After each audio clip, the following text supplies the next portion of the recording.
Kuwait ദുരന്തത്തിൽ മരിച്ച കണ്ണൂർ കുറുവ സ്വദേശി UK അനീഷ് കുമാറിന് നാടിന്റെ അന്ത്യാഞ്ജലി. സംസ്കാരം രാവിലെ 11:30 പയ്യാമ്പലത്ത് നടന്നു. കുവൈത്തിലെ ഒരു സൂപ്പർ മാർക്കറ്റിൽ സൂപ്പർവൈസറാണ് അനീഷ്. മുറിയിൽ വിശ്രമിക്കുന്നതിനിടയിലായിരുന്നു അപ്രതീക്ഷിത ദുരന്തം. കഴിഞ്ഞ മാസം 15-നാണ് അവധി കഴിഞ്ഞ് അനീഷ് മടങ്ങിയത്. ഉടനെ ഒരു തിരിച്ചുവരവില്ലെന്നാണ് മടങ്ങുമ്പോൾ അനീഷ് കുമാർ വീട്ടുകാരോട് പറഞ്ഞത്.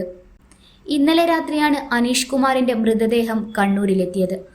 ആശുപത്രി മോർച്ചറിയിൽ സൂക്ഷിച്ച മൃതദേഹം രാവിലെ കുറുവയിലെ കരാറിനകം സർവീസ് സഹകരണ ബാങ്ക് ഓഡിറ്റോറിയത്തിലും സ്വവസതിയിലും പൊതുദർശനത്തിന് വെച്ചു.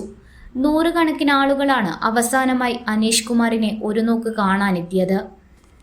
കോർപ്പറേഷൻ മേയർ മുസ്ലിം മഠത്തിൽ K. സുധാകരൻ MP, CPM ജില്ലാ secretary MV Jayarajan, DCC president advocate Martin George, BJP ദേശീയ ഉപാധ്യക്ഷൻ AP അബ്ദുള്ളക്കുട്ടി തുടങ്ങി രാഷ്ട്രീയ സാമൂഹ്യ രംഗത്തെ നിരവധി പേർ അന്തിമോപചാരം അർപ്പിച്ചു. ദുരന്തത്തിൽ മരിച്ച പെരിങ്ങോ സ്വദേശി നിതിന്റെ സംസ്കാരം വയക്കര പൊതുശ്മശാനത്തിലും ധർമ്മടം സ്വദേശി വിശ്വാസ് കൃഷ്ണന്റെ സംസ്കാരം വീട്ടുവളപ്പിലും ഇന്നലെ രാത്രിയോടെ നടന്നു. 4 വയസ്സുകാരൻ മകനാണ് വിശ്വാസിന്റെ ചിതയ്ക്ക് തീ കൊളുത്തിയത്. ഇന്നറിയാൻ കണ്ണൂർ.